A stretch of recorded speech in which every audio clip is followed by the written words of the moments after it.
आदरणीय संत समाज, धर्मशिला माता एवं बहनों तथा देवियों, सभी के चरण में संत रमेश दास का त्रिवार बंदगी, साहे बंदगी, साहे बंदगी, साहे बंदगी। मैं आप सबों को अच्छा से अच्छा ज्ञान प्रवचन सुनाने का प्रयास करूंगा, जो आप सब यह ज्ञान की बातें सुनकर आत्म की कल्याण हो, आत्म को सुख शांति मिले। मैं यही कामना करूंगा और प्रयास करूंगा कि मैं अच्छे से अच्छे प्रवचन आप सबको सुनाने का प्रयास करेंगे। आप लोगों से सादर विनम्र अनुरोध है कि आप लोग मेरे संत रमेश साहब यूट्यूब चैनल को सब्सक्राइब जरूर कर दें और बेल आइकन दबाकर ऑल कर दें, ताकि मेरा आने वाला प्रवचन आप लोग को मिलता रहे।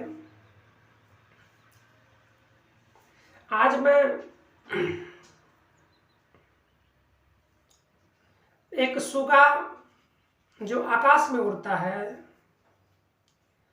और आकाश में उड़ने वाला सुगा स्वतः मुक्त है, स्वतंत्र है। वो जहाँ बैठ सकता है, जहाँ उड़ सकता है, जो चीज़ खाने का है खा सकता है, पीने का है पी सकता है। परंतु वही एक सुगा अगर पिंजरा में बंद हो जाता है, तो जो पिंजरा में सुगा बंद है, वह सुगा क्या जपता है? राम का नाम जपता है। लेकिन वह एक कैद में बंद है, एक जेल में बंद है। वह मुक्त नहीं है, वह एक जेल में बंद है, लेकिन राम का नाम जप रहा है, लेकिन वह जेल से निकल नहीं पाता है। और ये सुगा जो आकाश में उड़ता है, वह कुछ नहीं जपता है, राम नाम कुछ भी नहीं जपता है, लेकिन वह स्वतंत्र है, बिल्कुल स्वतंत्र है। और वह जहाँ उड़ सकता है, जहाँ जा सकता है, यानी वह पूरा ही मुक्त है। और जो राम नाम जपने वाला है, वह कैद में बंद है। श्रोतागण, एक महात्मा जी थे और एक सुगा पाल रखे थे, और वह सुगा को सुबह शाम महात्मा जी पढ़ाते थे। कहो मीठू सीताराम, कहो मीठू सीताराम, कहो मीठू सीताराम, कहो मीठू सीताराम। सुबह शाम सुगा को यही महात्मा जी पढ़ाते थे। संजोग से एक दिन वह मठ में एक दूसरा साधु आ गया, और पहले वाला जो साधु था वो बोला वो बाहर वाले साधु को कि बाबा आप जाइए और सुगा को सीताराम पढ़ाइए, तब तक मैं कुछ जलपान बनाता हूँ।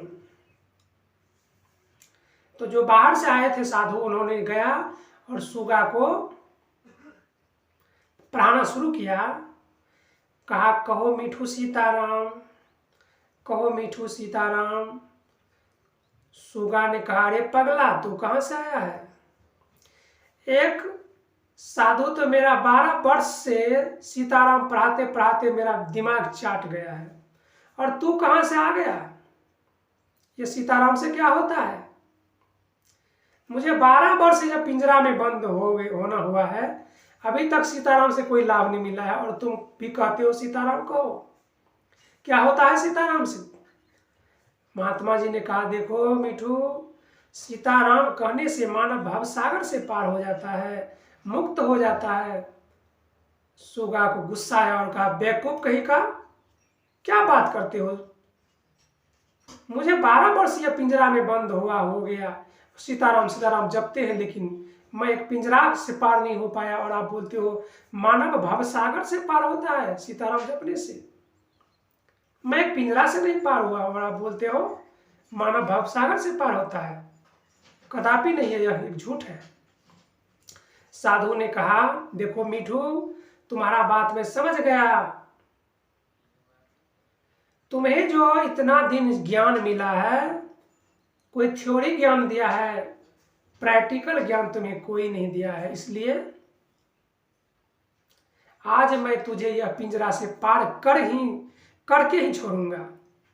सुगा ने कहा, ठीक है, देखते हैं आपका विशद भाई। कहा, देखो सुगा, अभी तो तुमको हम सीताराम सीताराम पढ़ाने के लिए आए हैं, लेकिन शाम को तुम्हारा ही अपना गुरु महाराज आएगा सीताराम पढ़ाने के लिए। तो देखे हैं आपका गुरु महाराज पैर में खड़ाम पहना हुआ है, तो जैसे हुआ शाम को खड़ाम पहन के खटर खटर का आवाज करते हुए आएगा, तो खटर खटर का आवाज सुन लेना और पिंजरा में चित होकर उलट जाना, आंख दोनों बंद कर लेना। जैसे वो बाबा जी आएगा, आपको सीताराम कहेगा, कहो मीठू सीताराम, तुम एक बार भी सीताराम नहीं बोलना। कहा, ठीक है। वो महात्मा जी वहां से चले गए और सुगा जो है मन में विचार करने लगा, देखते हैं यह भी करके क्या होता है, या जेल से निकलते हैं कि नहीं। शाम हुआ तो वही महात्मा आ गए खटर खटर करते हुए। सुगा ने सुन लिया खटर खटर की आवाज और पिंजरा में चित होके उलट गया, आंख दोनों बंद कर लिया। अब महात्मा जी आए और पढ़ाना शुरू किया, कहो मीठू सीताराम, कहो मीठू सीताराम। अब सुगा तो उसमें चित होके उल्टा हुआ है, आंख दोनों बंद किया है। महात्मा ने देखा यह सुगा लगता है मर चुका है। महात्मा जी ने चलवा से कहा, रे चला, यह पिंजरा को खोल दो, यह सुगा मर चुका है, सुगा की मृत्यु हो गई है, यह पिंजरा खराब हो जाएगा, इनको गेट खोल के बाहर फेंक आओ।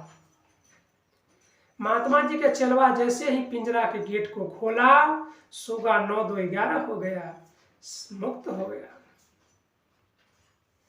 तो कहने का मेरा तात्पर्य ये है कि राम नाम कहने से, सिर्फ कहने से काम नहीं चलने वाला है बंधुओं। राम नाम कहने से नहीं काम चलेगा, राम के गुण को अपनाने का जरूरी है, राम का चरित्र को अपने अंदर अपनाने की जरूरी है, तभी आपका कल्याण होगा।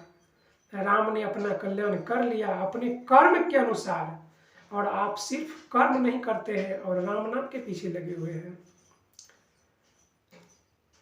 गोस्वामी जी लिखे हैं, कर्म प्रधान विष रचि राखा, जो जस करहि सो तस फल चाखा। कर्म ही महान है, इंसान कर्म से ही महान होता है, कर्म से ही भक्त होता है। सिर्फ राम नाम जपने से कल्याण नहीं होगा। हाँ, राम के ऊपर दया करने से आपका कल्याण हो सकता है।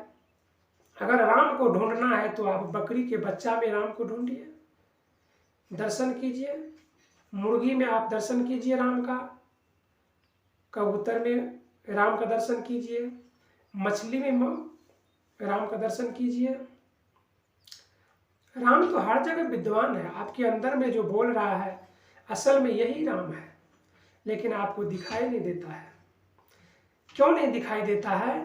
क्योंकि आपके अंदर में अहंकार भरा हुआ है, आपके अंदर में मैं भरा हुआ है कि मैं हूं और कोई नहीं है। जिस दिन यह अहंकार तुम्हारा टूट जाएगा और प्रेम की वर्षा होना शुरू हो जाएगा, उस दिन तुम्हें परमात्मा दिख जाएगा, राम दिख जाएगा और तुम्हारा कल्याण हो जाएगा। इसलिए अहंकार को मिटाने की जरूरी है, प्रेम को लाने की जरूरी है। यह वीडियो जिनको अच्छा लगे इस चैनल को सब्सक्राइब जरूर कर दे, बेल आइकन दबाकर ऑल कर दे, तभी आने वाला वीडियो आपको सुनने को मिलेगा।